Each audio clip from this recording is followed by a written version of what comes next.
Hello, everyone. Welcome back to my podcast. Welcome back to my channel. It's Pharmacology Difficult Podcast. And wishing everybody a very wonderful, awareness full of World Hypertension Day. And today is 17th of May 2026.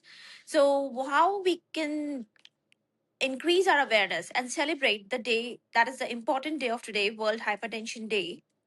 So, I have got for you the newest breakthrough blood pressure medications and a brief overview of each one of that. So, first of all, let's talk about the newest recent additions to the hypertension treatment. The first one is Baxdrostat.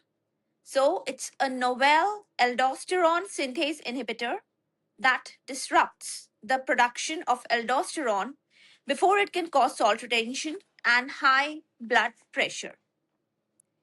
It's an investigational drug, first in class, very highly selective drug, and it lowers the blood pressure by reducing the production of aldosterone, a hormone that causes the body to retain salt and water without interfering with the cortisol production. And medical condition it can be used in is for resistant hypertension. It targets the treatment resistant or uncontrolled hypertension who are already taking more blood pressure medications without success. In such patients, it targets the resistant hypertension. Then primary aldosteronism. It can cure that also. It is also in clinical development for treating this excess aldosterone production. And it is in phase 3 success. And the target reaches approximately 40% of the trial patients. They have achieved a systolic blood pressure reading below 120, 130 millimeter Hg.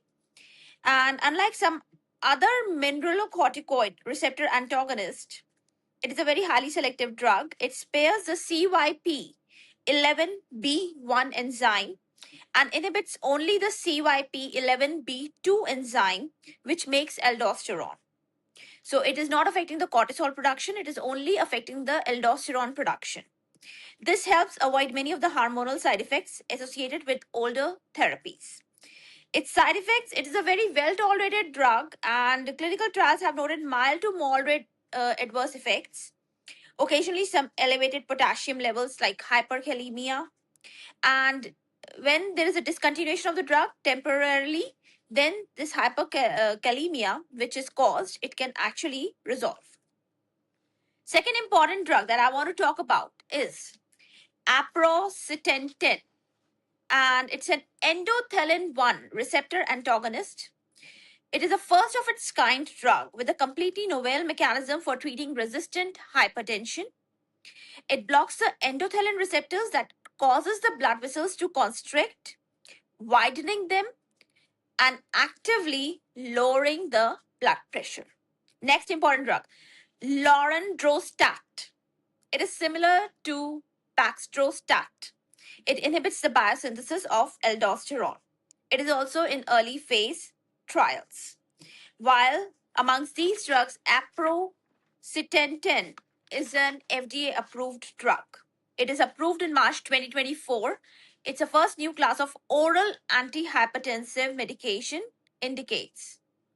Then another recent advancement in blood pressure medication, it focuses as an experimental long acting injection administered every 3 to 6 months that inhibits angiotensin production. Angiotensin, you all know, is a chemical that constricts the blood vessels and raises the blood pressure.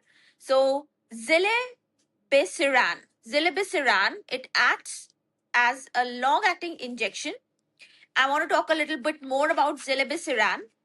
Zilebesiran is an investigational RNA interference therapeutic under the development for the treatment of hypertension. RNA interference, that is RNA small I, that is the abbreviation. It uses small interfering RNA, siRNA, to target and degrade the messenger RNA, mRNA, that codes for angiotensinogen. By blocking the production of angiotensinogen, it prevents the formation of downstream hormones like angiotensin 2, which causes blood vessels to constrict, finally raising the blood pressure. And it is phase 1 and phase 2 clinical trials have shown quite good efficacy, meaningful results. It is currently advancing through the phase 3 clinical programs. Clinical trials have indicated favorably safety profile, with most common and mild side effects being temporary pain, erythema at the injection site, which are very common side effects, not a permanent one. Renal and hepatic safety.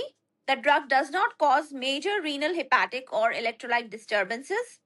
And because it is still in clinical testing, it has not been approved for use for evaluated for safety and efficacy by FDA yet.